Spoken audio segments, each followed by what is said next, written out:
The Israeli military says it's planning for at least 1 to 2 more weeks of strikes on Iran. And while retaliation from Tehran is slowing, thanks to U.S. strikes on missile launchers, incoming fire has not stopped.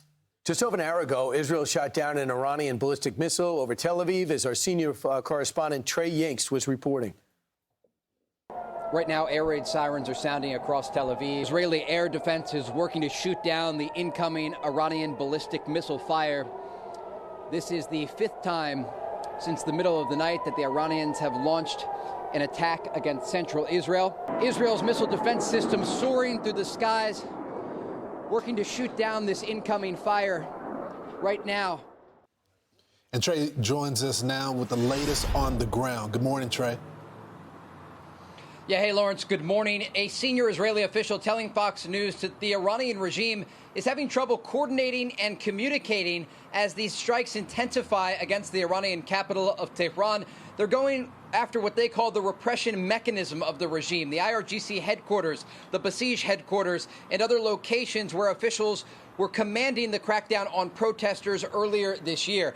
It comes as the IDF released a new video today showing an F-35 fighter jet shooting down an Iranian warplane over the skies of Iran, the first dogfight and kill for the Israelis since the 1980s. Tel Aviv was under fire overnight as Iran is still trying to get off more ballistic missile fire. There have been 5 separate attacks over the past 12 or so hours.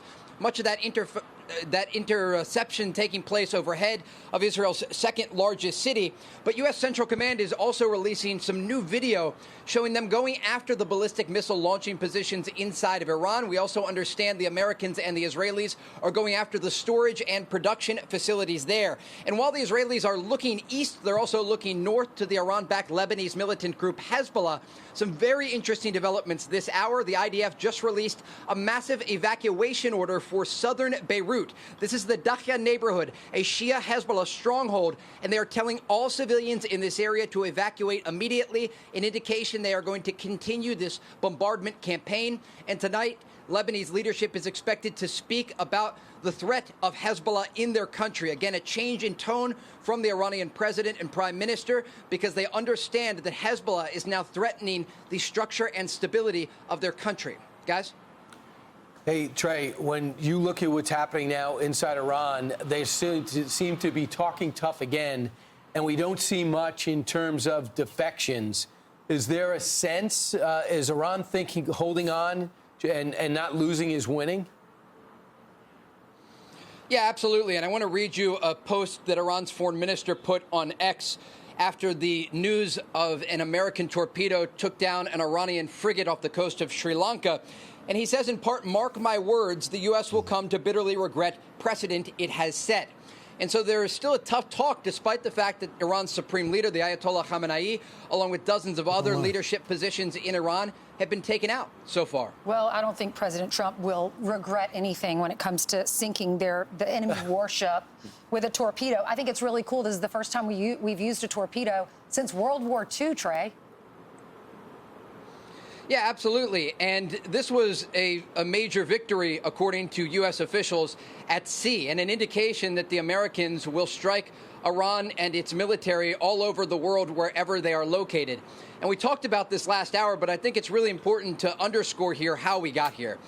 The President Trump, gave the Iranians an olive branch. He offered them at the negotiating table a lot of concessions that would allow them to have a peaceful nuclear program, that would allow them to stop threatening U.S. forces in the region and American allies here in the Middle East. And the Iranians rejected his offer. He sent U.S. Special Envoy Steve Witkoff and his son-in-law Jared Kushner first to Oman and then to Switzerland. And Steve Witkoff said in an interview with Fox earlier this week that the opening position for the Iranians was that they had 460 kilograms of 60% enriched uranium that could make 11 nuclear bombs. That's how they started the diplomatic talks with the United States. And now they're wondering why this operation is taking place. And so there is still a lot of tough talk, but while the Iranians are talking, the Americans are striking. So just to follow up on Brian's question about defections, I guess the question, Trey, is, are there any protests happening in Iran? And are there other people that were once protesting back on the street again, or do they need the weapons to be able to do that right now? There are not widespread protests in Iran right now. After Iran's supreme leader, the Ayatollah Khamenei, was taken out over the weekend when this operation began, there were some small celebrations in southern Iran. We understand there is a lot of quiet support in Iran for the operation that President Trump has ordered, because these people have been living under oppression for decades, for 47 years. And we saw earlier this year the outcome of oppression. When a regime like the Iranian regime faces pressure, they crack down on their civilians. President Trump says 32,000 of them were slaughtered in the streets of their country earlier this year when they were peacefully demonstrating. They were calling for better economic conditions. They were calling on support and stability inside their country, and they were met with live ammunition. And so this is why there are so many people quietly celebrating the fact that this is happening, not just in Iran, but also in the Iranian diaspora around the world, because there are people who were forced from their homes and they haven't been able to return for an entire generation. So the Strait of Hormuz is nothing. There's no traffic going through it. The Iranians came out and says Europeans in the U.S. and Israel, you're banned, but everyone else can use it. Can you give me an idea of how much merchant traffic will start resuming in the Strait of Hormuz? And what would it take for that to happen, being that they have no Navy to stop them, but they have land-based missiles that could actually hit them? So what do you think would happen to open that up? I know the world markets would love that. Yeah, it's a great question, Brian. And when we look at the energy in the Strait of Hormuz and in the Persian Gulf, it's a really important topic amid this conflict. And the Iranians still have these shorter-range cruise missiles and drones that they can use to threaten Gulf countries and the Strait itself. They've attacked shipping vessels oftentimes and tankers in the past before. They also have mines that they can place at sea. Something we should note here, though, is the liquefied natural gas production in Qatar has been completely halted for the first time in 30 years. And Qatari officials say, look, this is a significant development that is going to affect global energy prices. And just today, earlier, they were shooting down incoming Iranian fire. And so Iran continues to threaten the Gulf, but they no longer have a navy in the Gulf. In the Gulf of Oman, they had a number of vessels. All of those vessels, according to U.S. Central Command, are now at the bottom of the sea. Yeah, so what about the uranium, the enriched uranium? How do we get that out? Are we able just to bomb those sites, or do you have to actually physically go in and get that?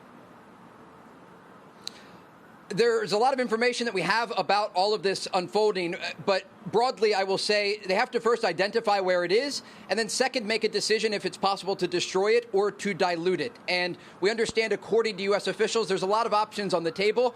And the one thing that we've learned from covering stories like this is to expect the unexpected. There are always things that we can't predict are going to happen in the region, but we do know they still have enriched uranium stockpiles.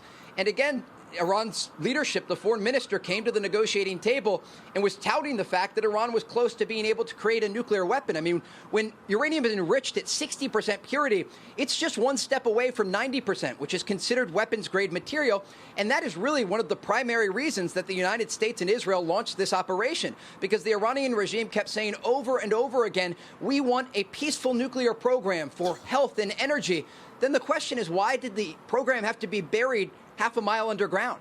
And this is really the question that people were posing to the negotiators. If you're pursuing a nuclear program for peaceful purposes, the U.S. envoy said, we're willing to give you nuclear fuel, and they refused. And so there were many offers made to the Iranian regime, and they continuously at the negotiating table, according to U.S. officials that we've talked to, did not take the president seriously. And it led to this operation to degrade their ability to go after a nuclear weapon and to break down the entire system created around their ballistic missile program that, as we have seen over the past several days, is a major threat to U.S. forces and allies across the region. All right. And remember, they wouldn't let us take our inspectors in there. They were saying, we don't have an enriched uranium. Exactly. Yeah.